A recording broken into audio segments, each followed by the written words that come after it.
So a big one, and this is a massive one with regard to magnetism for men, is practicing non-ejaculatory sex.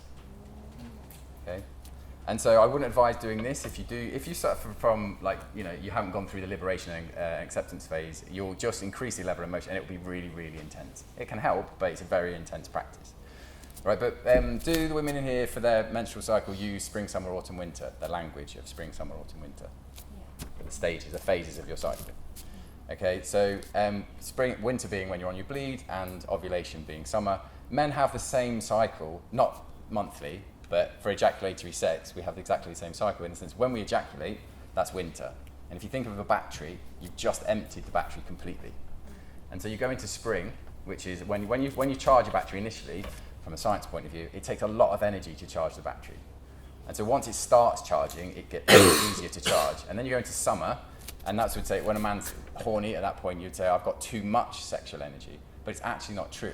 What you've got is almost full of sexual energy.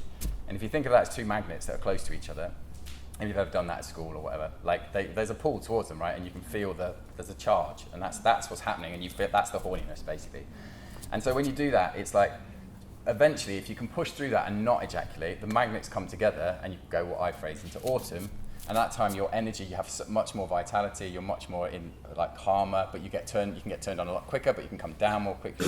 And it's a lovely place to be. And autumn lasts as long as you want until you ejaculate.